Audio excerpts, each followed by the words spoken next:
Originalmente produzida para televisão, esta série apresenta evidências que provam a autenticidade da Bíblia Sagrada.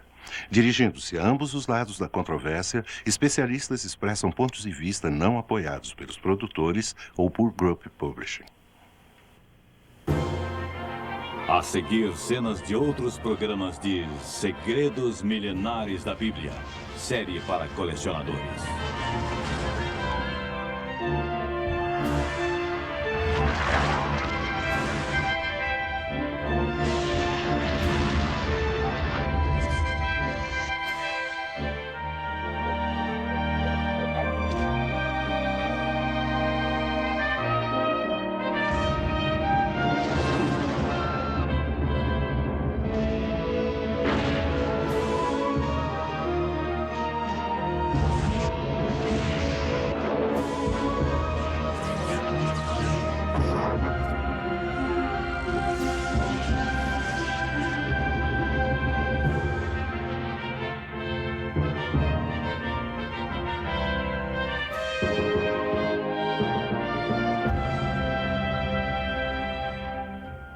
Viajaremos agora nas páginas do primeiro registro histórico contínuo da humanidade, o livro chamado A Bíblia Sagrada.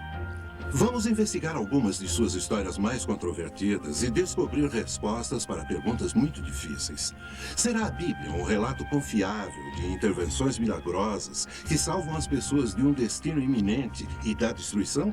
Ou será meramente uma coleção de lendas e mitos, como afirmam alguns críticos modernos? Especialistas do mundo todo, tanto céticos quanto defensores da Bíblia, contribuíram para a discussão destas questões bíblicas que poderão chocá-los e surpreendê-los. A Arca de Noé.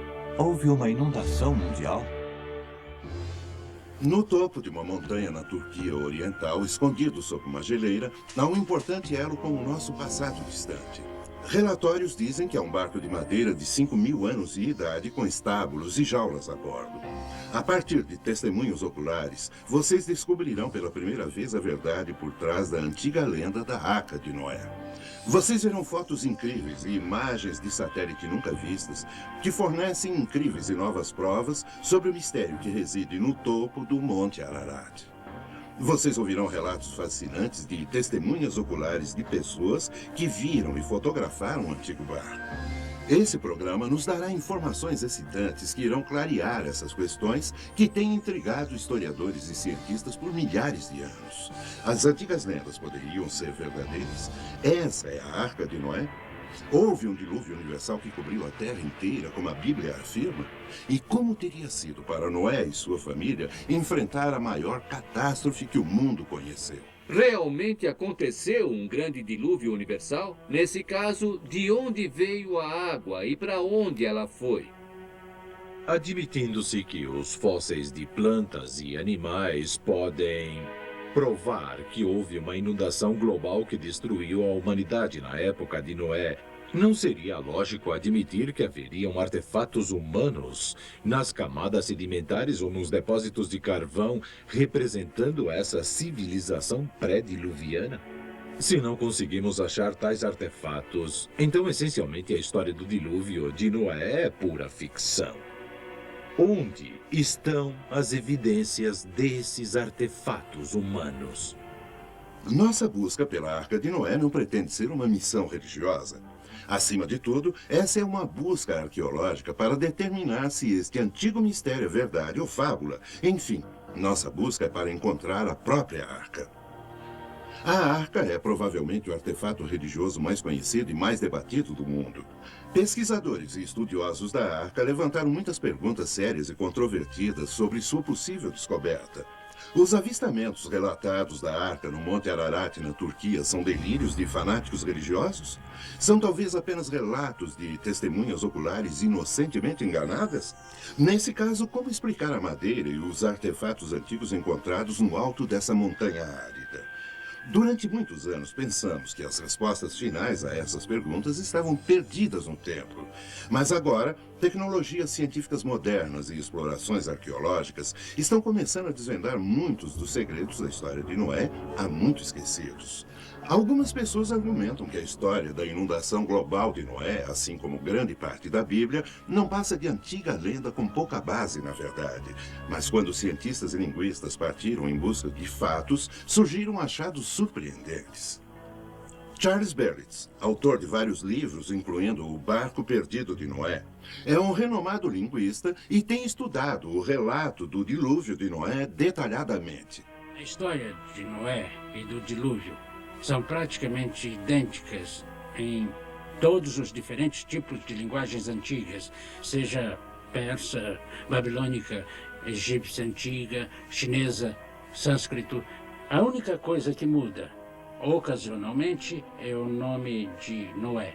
Não apenas aparece na Bíblia cristã, mas também no Alcorão, a Bíblia do Islão. Lá é contada a história de Noé, ou Nu em árabe, que escapa do dilúvio em uma arca com sua família. Esses relatos certamente ajudam a apoiar a lenda de Noé, mas existe alguma evidência arqueológica que fundamente essas histórias? O relato do dilúvio é encontrado em tabuletas cuneiformes babilônicas, acadianas e sumerianas que agora se encontram no Museu Britânico. Elas datam aproximadamente 700 anos antes de Cristo, mas existem relatos mais antigos do dilúvio encontrados em caracteres individuais chineses. Esses caracteres chineses datam de muito tempo. Encontramos as formas mais antigas de caracteres chineses em vasos de bronze. São vasos cerimoniais e a escrita se encontra dentro dos vasos. E a escrita leva o nome de escrita de bronze. Esses vasos de bronze datam da época da dinastia Shang, cerca de 1700 antes de Cristo, apenas 600 anos depois do dilúvio. Um estudo das tradições universais e dilúvios revela que há mais de 200 relatos. Também descobriu-se que essas tradições são universais em sua distribuição e têm muitos elementos em comum. Encontramos evidências históricas tanto de Noé quanto do dilúvio. 272 menções, para ser exato, em todas as civilizações e culturas do mundo, incluindo as culturas astecas e incas que os espanhóis encontraram no Novo Mundo. Apesar de todos os antigos relatos reportados, a maioria das pessoas pelo mundo achava que a história da Arca era apenas uma velha lenda. Parte do problema era que havia apenas um relato escrito amplamente conhecido sobre a Arca de Noé, a Bíblia Sagrada. A credibilidade da história de Noé foi fortalecida a partir de uma fonte improvável, de uma maneira totalmente acidental, por esse homem. Em meados de 1800, George Smith, um gravador profissional, costumava passar suas horas de almoço no Museu Britânico. Eu não era um arqueólogo formado, mas tinha uma enorme fascinação por coisas de natureza histórica. Meu interesse especial era para com artefatos da antiga Assíria, apesar de nunca ter estado nessa parte do mundo. Eu tinha lido intensamente tudo disponível a respeito das culturas do Oriente Médio e estava totalmente cativado pelo assunto. Como frequentador assíduo, Smith havia ficado amigo do diretor do museu, que se impressionou com a inteligência e o entusiasmo desse homem. Foi oferecido a Smith um trabalho especial. Era preciso alguém que juntasse algumas das 25.000 tabuletas cuneiformes de argila desenterradas na antiga cidade de Nínive, datando do 6º século antes de Cristo. Os 10 anos seguintes de minha vida foram passados juntando essas antigas tabuletas de argila. Mas era mais do que um complicado quebra-cabeças. As inscrições daquelas tabuletas que eu traduzi provocaram um profundo efeito no mundo da arqueologia. Em 1872, após uma década de trabalho, Smith se deparou com um relato de um barco que sobreviveu a um grande dilúvio e repousou em uma montanha. De uma pomba que foi enviada e que não encontrou um lugar para pousar. A história contada nessas tabuletas, conhecida como Épico de Gilgamesh, coincidia exatamente com a história de Noé na Bíblia, sugerindo que o relato bíblico era bem mais do que uma ficção lendária.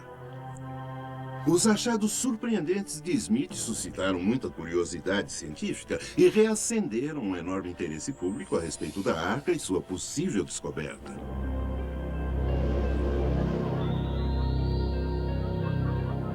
De acordo com a Bíblia, ninguém acreditou em Noé e seu aviso de um grande dilúvio. Então, quando tudo começou, os espectadores que estavam ocupados ridicularizando Noé e sua família não se preocuparam quando a chuva começou a cair. O aguaceiro foi muito além do que podiam ter imaginado.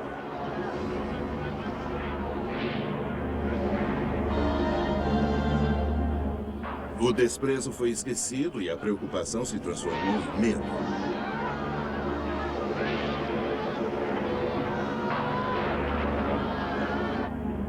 Mesmo entre os 8 a bordo, a incerteza crescia.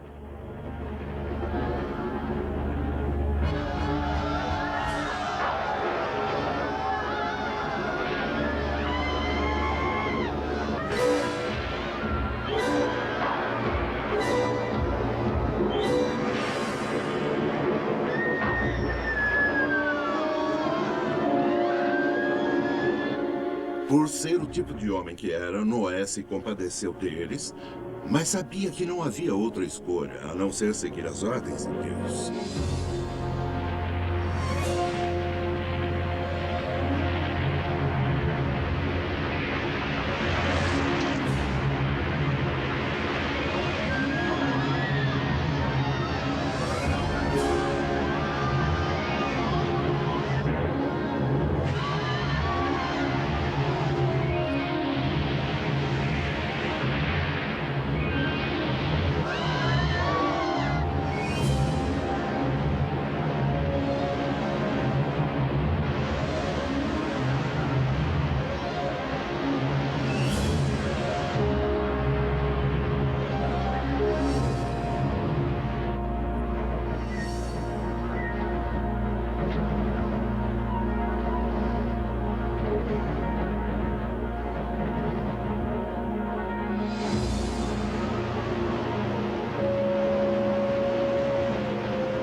Ficou escuro e nublado durante a longa tormenta. Então, o primeiro surgimento do sol foi uma revelação. O sol! Venham todos! Rápido! Estão vendo? A luz do sol! Está na hora de abrir o sapão.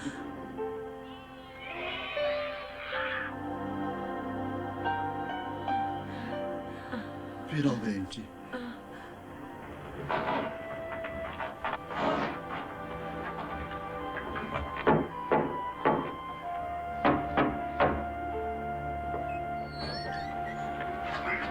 Incrível.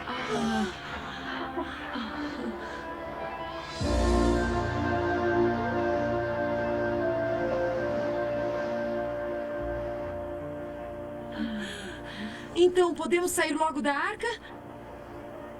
Não, ainda não. O senhor revelará os seus planos quando chegar a hora. De fato, eles continuariam a flutuar na arca por mais 7 meses. Havia apenas 8 passageiros humanos a bordo da arca, mas havia milhares de animais para serem alimentados e cuidados durante os muitos meses no mar. Parece uma tarefa quase impossível. Poderia ter sido feito. Dentro da arca, é de se esperar que fosse muito escuro, principalmente por causa da tempestade. Sob tais condições, os animais da arca provavelmente comeriam menos, dormiriam mais e, em muitos casos, seria de se esperar que hibernassem. Combine essa quietude com falta de alimentação, sono, escuridão. Tudo isso se juntaria de modo que a família de Noé seria mais do que adequada para cuidar dos animais até por um ano.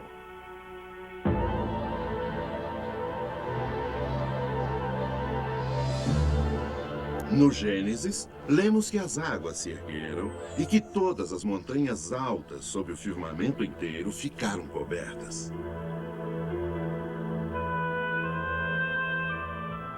As inundações são um fenômeno natural da natureza. Poucas partes do mundo estão livres de seus efeitos devastadores, mas o relato bíblico do dilúvio de Noé fala a respeito de um grande desastre universal, um dilúvio global requerendo bilhões e bilhões de metros cúbicos de água. Podemos achar alguma prova de que realmente aconteceu? Inundações grandes e pequenas são parte integrante da natureza deste planeta. Existem muitas indicações de inundações na antiguidade, mas pessoalmente questiono uma única e poderosa inundação cobrindo a Terra inteira com água durante 150 dias. Existem muitas evidências de uma catastrófica inundação universal. A maioria dessas evidências está nos registros fósseis. Fósseis de animais e peixes no mundo todo foram encontrados enterrados em posições de natação, repentina e catastroficamente preservados em um dado momento. Um dos achados fósseis mais fascinantes que mostram animais em posição de natação incluem rinocerontes, hipopótamos e zebras queimados em cinzas vulcânicas em Nebraska. E na Escócia, toneladas de peixes foram encontradas em posição de terror, barbatanas esticadas e olhos protuberantes. Um outro cemitério de fósseis em Geiselstadt, Alemanha, mostra uma mistura de plantas e insetos de todas as zonas climáticas. Quando esses tipos de fósseis são encontrados juntos, costuma indicar uma inundação global e enterro rápido. Em uma inundação global que destruiu toda a humanidade, certamente se esperaria encontrar alguns artefatos da civilização anterior ao dilúvio de Noé. Então, o que o registro fóssil mostra? Artefatos humanos pré-diluvianos foram encontrados? A resposta parece ser sim. Esse pote de ferro, agora exposto no Museu de Arkansas, foi encontrado incrustado em um pedaço de carvão na fábrica de energia elétrica municipal de Oklahoma em 1912. Achei esse sino num pedaço de carvão quando jovem e alimentava uma fornalha na Virgínia do Oeste. E deixei cair um pedaço grande de carvão e quando se quebrou, havia algo saindo dele. Nos meses seguintes eu extraí esse sino. O sino mede aproximadamente 18 centímetros. Tem um deus pagão em cima e um badalo de ferro. E o sino funciona muito bem. Com o tempo, eu descobri que é feito de latão e bronze, mas arsênico, sódio e antimônio, que não são encontrados em ligas que temos nos Estados Unidos hoje. Historicamente, esse sino cerimonial pagão é muito bem descrito no relato do Gênesis encontrado em 4:22, que diz que Tubal-Caim era um artífice de latão e ferro. Portanto, isso provavelmente é um objeto de uma civilização pré-diluviana e poderia ter sido levado pelo dilúvio de Noé até o carvão. Esse antigo martelo manufaturado foi originalmente encontrado em junho de 1934 no Texas Central, perto da elevação Uplift. Eu levei esse artefato ao laboratório TEL em Columbus, Ohio, o mesmo laboratório que analisou as pedras da Lua. A análise dos elementos mostra que é 96,6% ferro, 0,74% enxofre e 2,6% cloro. Os físicos nos dizem que, sob as condições atmosféricas de hoje, não se pode combinar cloro com ferro metálico e, no entanto, aí está. Pesquisas indicam que a atmosfera pré-diluviana é a única explicação plausível para o forjamento dessa liga metálica. Devido às condições pré-diluvianas da época de Noé, esse martelo foi forjado na geração de Tubal-Caim e Noé e depositado no dilúvio universal da época de Noé. E quanto ao próprio Monte Ararat, onde a Bíblia afirma que a arca pousou?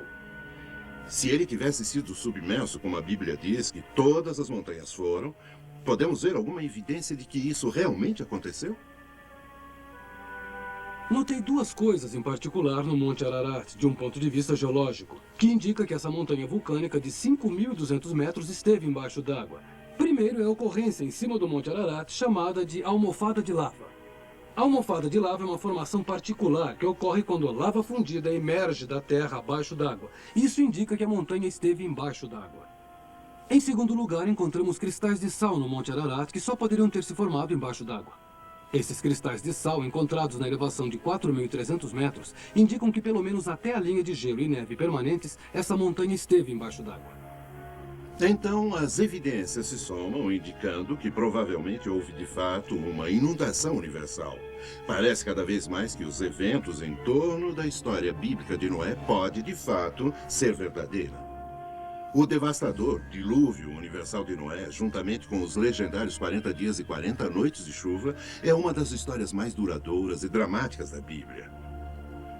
Mas, ao aceitar essa história do dilúvio como verdadeira, nos deparamos com algumas perguntas muito difíceis. De onde veio toda aquela água? Como ela subiu e cobriu toda a massa de terra? E depois do dilúvio, para onde ela foi? Lembrem-se, não estamos falando aqui de uma pequena quantidade de água. A Bíblia diz que ela era suficiente para atingir 6 metros acima do pico da montanha mais alta.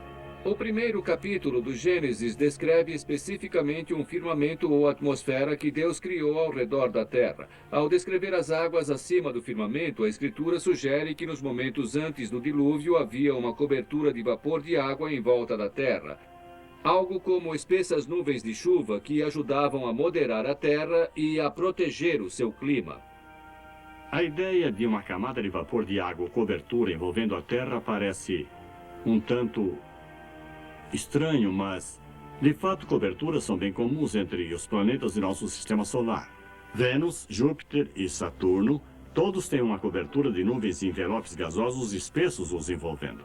Se a Terra tinha tal cobertura, quanta chuva ela poderia ter produzido? A cobertura de vapor teria precipitado no máximo 12 metros de água diretamente. Mais ainda, a água liberada por erupções vulcânicas durante o dilúvio teria mantido uma chuva pesada caindo durante 40 dias e noites, ficando mais leve à medida em que começou a existir nosso atual regime de tempo. Nossos especialistas indicaram que o grande dilúvio começou e a água veio de 3 lugares. Fontes subterrâneas jorrando, chuva vindo da cobertura acima e água dos oceanos existentes se derramando sobre a Terra. Mas o que teria provocado essa série de incríveis eventos? Uma teoria proeminente sugere que procuremos a resposta além do céu. Ao observar as luas e planetas de nosso sistema solar, fica claro que muitos deles passaram por períodos de bombardeamentos pesados de meteoros. Mesmo na Terra, com seu alto grau de erosão, foram descobertos mais de 100 antigos locais de impacto. É certamente plausível que um desses resultou em uma série de cataclismos que levaram ao grande dilúvio. Como causa específica da inundação e dos violentos abalos terrestres, a teoria do meteoro é das mais plausíveis. Para explorar ainda mais o assunto, procuramos o diretor aposentado de um dos principais laboratórios de pesquisa e desenvolvimento do Departamento de Defesa, o Dr. Walter Brown. Podemos ver em nosso planeta 17 aspectos muito estranhos, que podem agora ser sistematicamente explicados como sendo o resultado do cataclismo de um dilúvio global, cujas águas irromperam de câmeras subterrâneas, com uma liberação de energia excedendo a explosão de 10 bilhões de bombas de hidrogênio. Essa explanação nos mostra quão rapidamente as maiores montanhas se formaram. Ela explica os depósitos de carvão e óleo e a rápida deriva dos continentes. No piso do oceano existem enormes valas e centenas de fendas e vulcões. Isso explica a formação de camadas e da maioria dos fósseis dos mamutes congelados, a assim chamada Era Glacial e os maiores cânions, especialmente o Grand Canyon. A Terra pré-diluviana provavelmente tinha apenas um enorme supercontinente coberto com viçosa vegetação. Havia mares e rios principais. As montanhas eram menores que as de hoje, mas talvez com 2.700 metros de altura. De acordo com a teoria da hidroplaca, a Terra pré-diluviana possuía muita água subterrânea, cerca de metade do que tem agora em nossos oceanos. Essa água era contida em câmaras interconectadas, formando uma placa delgada esférica com cerca de 800 metros de espessura, talvez a 16 quilômetros abaixo da superfície da Terra. A crescente pressão da água subterrânea esticou a crosta, como um balão se estica quando a pressão de dentro aumenta. Falhas na crosta começaram com uma rachadura microscópica, que cresceu em ambas as direções a uns 5 km por segundo. A rachadura, seguindo o caminho de menor resistência, circundou o globo em aproximadamente 2 horas. À medida em que a rachadura correu, ao redor da Terra, a crosta superior de rocha se abriu como um rasgo em um tecido esticado. A água subterrânea estava sob extrema pressão devido ao peso dos 18 quilômetros de rocha se pressionando contra ela. Então a água explodiu violentamente para fora da ruptura. Ao longo da ruptura circundando o globo, fontes de água se projetaram supersonicamente a quase 32 quilômetros em direção à atmosfera. O borrifo dessa enorme fonte produziu chuvas torrenciais como a Terra jamais havia experimentado antes ou depois. A Bíblia afirma que todas as fontes das profundezas jorraram em um dia. E ela descreve esses eventos de 5.000 anos atrás, que agora podemos ligar cientificamente. Parte da água se projeta acima da fria atmosfera, se converte em cristais de gelo, produz grandes pedaços de gelo enterrando, sufocando e imediatamente congelando qualquer animal, inclusive os mamutes da Sibéria e do Alasca. As fontes de alta pressão provocaram erosões na rocha em ambos os lados da rachadura, produzindo volumes enormes de sedimentos provenientes dessa água enlameada na terra toda. Esses sedimentos aprisionaram e enterraram plantas e animais, formando o registro fóssil. Essa erosão ampliou a fenda. A largura ficou tão grande que a rocha comprimida abaixo da câmara subterrânea se projetou para cima, fazendo nascer a cadeia mesoceânica que envolve a Terra, como a costura de uma bola de beisebol. As placas continentais, as hidroplacas, ainda com água abaixo delas, deslizaram morro abaixo, se afastando da ascendente cadeia atlântica. Depois das placas continentais, em lenta aceleração, terem alcançado a velocidade de 72 km por hora, encontraram resistências, se comprimiram e enrugaram. A porção de hidroplaca que enrugou para baixo formou as fossas oceânicas e as que enrugaram para cima formaram as montanhas. É por isso que as maiores cadeias de montanhas são paralelas às cadeias oceânicas, das quais deslizaram. As hidroplacas, ao deslizarem das cadeias oceânicas, abriram bacias oceânicas muito profundas, para dentro das quais as águas do dilúvio se retraíram. Nos continentes, cada depressão ou bacia ficou com água até a borda, produzindo lagos pós-diluvianos. A demonstração da maciça catástrofe mundial da antiguidade que acabaram de testemunhar apoia a história bíblica do dilúvio em todos os detalhes.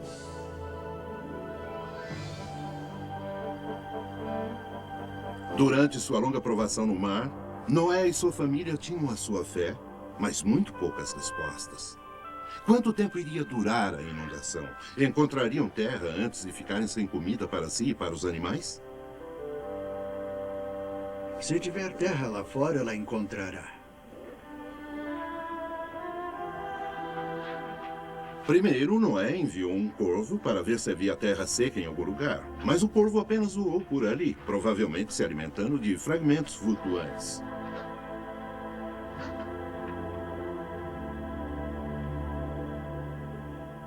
Então Noé enviou uma pomba da arca para buscar terra seca que pudesse ter aflorado acima da superfície da água. Mas a pomba voltou, não tendo encontrado um lugar de repouso. Mais tarde, a pomba foi enviada novamente. Dessa vez, ela voltou segurando um ramo de oliva em seu bico, indicando que a água do dilúvio tinha baixado.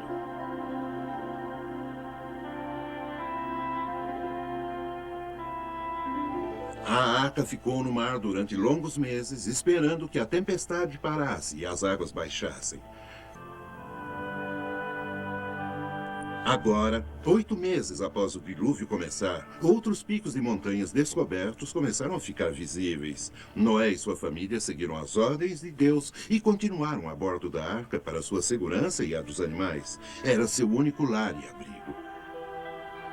Foi no 10º mês que Noé subiu na parte mais alta da arca. Ele subiu no teto para poder ver em todas as direções de onde a arca tinha pousado. A paisagem deserta ainda mostrava a fúria da inundação devastadora. Ainda se passaram mais 6 dias antes de Noé achar seguro o bastante para sair da arca.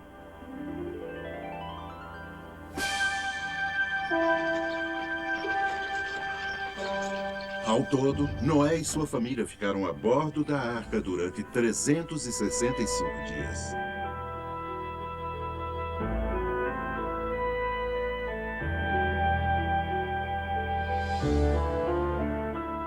E as criaturas da terra foram libertadas novamente. A confiança de Noé no comando de Deus foi um enorme ato de fé, mas foi uma fé bem recompensada.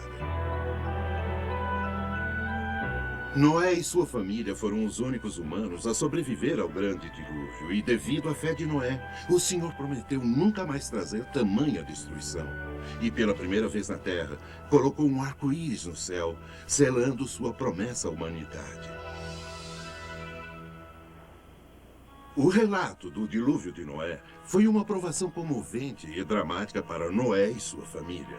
Mas podemos encontrar alguma verificação científica de quando o dilúvio ocorreu e alguma documentação com relação ao arco no céu? Todas as datas que são dadas na Bíblia, especialmente aquelas dadas por Noé, são baseadas na Lua e no Sol. Podemos, com a astronomia e o conhecimento que temos hoje, voltar e duplicar com precisão o que ele viu no céu.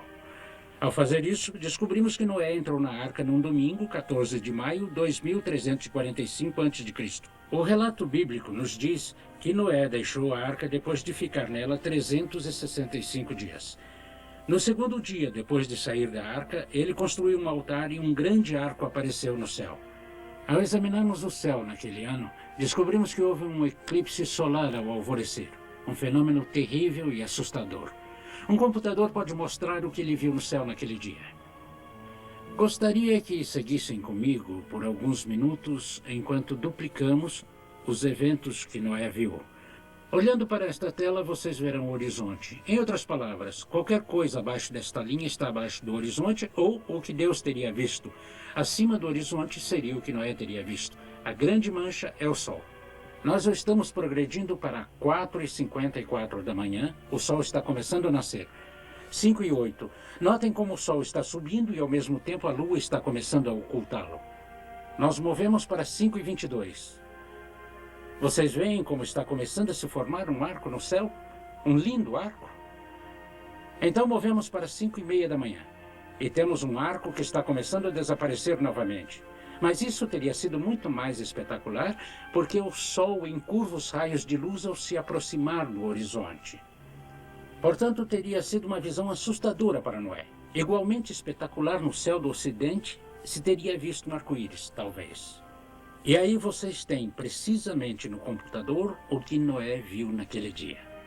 Apesar do bíblico dilúvio global ainda ser debatido nos círculos científicos, uma catástrofe universal explica melhor a maioria dos fatores físicos da Terra. Igualmente convincentes são os artefatos encontrados no carvão e depósitos sedimentares, assim como os quase 300 relatos culturais de inundações e a evidência astronômica. Todos eles concordam e apoiam o relato bíblico do dilúvio. Essa história é mais do que um relato de um homem, sua família e um zoológico cheio de animais sobrevivendo a uma catástrofe mundial num grande barco. É o relato do julgamento de Deus de um mundo cheio de pessoas que seguiram seu próprio caminho, e da proteção misericordiosa de Deus para com os poucos que o seguiram. Deus ainda quer que tenhamos fé ao segui-lo. Se ele estivesse mandando fazer uma arca hoje, você estaria trabalhando ao lado de Noé ou você seria um dos céticos? Algo a se pensar.